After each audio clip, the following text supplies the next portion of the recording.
40 çerisiyle koca Çin sarayını basıp binlerce muhafıza karşı savaşan Kürşat'ın baskını nasıl gerçekleşti?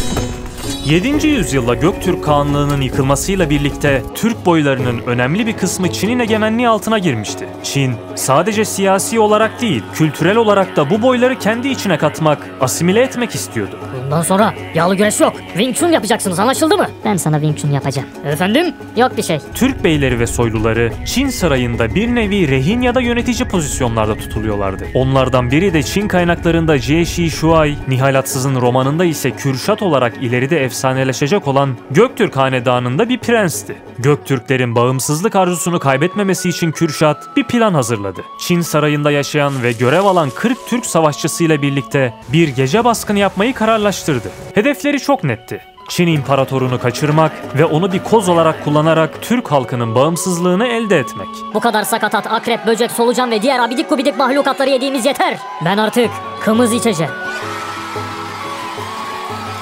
Bu plan çılgın ve neredeyse imkansız bir girişimdi. Ancak Kürşat ve arkadaşları için başka bir yol kalmamıştı. Hemen bir parantez açıyoruz ki tarihsel kaynaklarda aslında Kürşat'ın imparatorun sarayına değil, o bölgeyi yöneten bir vali veya prensin sarayına baskın yapmış olması daha muhtemeldir. Ama prensin sarayı baskını başlıklı bir olay imparatordan daha az karizmatik. O yüzden biz imparatorun sarayına baskın yaptığı senaryodan anlatacağız. Baskın gece vakti yapılacaktı. Şiddetli bir fırtına ve yağmur bölgede etkiliydi. Abi baskın yapacak başka vakit bulamadın mı? Böyle daha havalı oluruz. Sinematik havada baskın yapmayı severim. Kürşat ve 40 çerisi Çin sarayının muhafızlarını şaşırtarak içeri sızmayı başardılar. Ben kocaman bir akrebim, hem de çok lezzetliyim. Abo, koca bir akrep. Bundan ne ızgara üstü akrep olur ha? Saray birden karışmıştı. Ortada tam bir kaos havası hakimdi.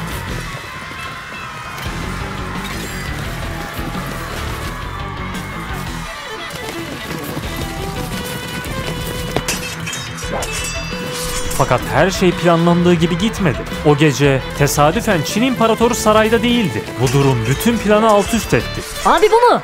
Lan o değil, bahçıvan o. Nerede bu herif? Kürşat ve çerileri imparatoru kaçırma şanslarını kaybettikleri gibi Çin ordusunun giderek artan baskısıyla karşı karşıya kaldılar. Lan bunlar mitoz bölünüyor. Öldür bitmiyorlar. Bir süre sonra geri çekilerek imparatorluk başkentinden çıkmaya çalıştılar. Kürşat ve kalan çerileri saray ahırlarından atları alarak Vey Irmağı'na doğru çekildiler. Ne yazık ki şiddetli fırtına Vey Irmağı'ndaki köprüleri yıkmış, geçiş imkansız hale gelmişti.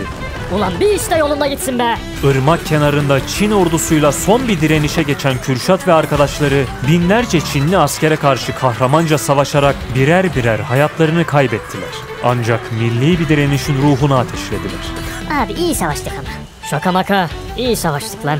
Sizin bu savaş hakkındaki düşünceleriniz neler? Bir sonraki konumuz ne olsun? Yorumlarda fikrinizi belirtmeyi ve kanala abone değilseniz abone olarak bildirimleri açmayı unutmayınız. Kanalı desteklemek ve videolara erkenden erişebilmek için kanalımıza katılabilirsiniz. Görüşmek üzere.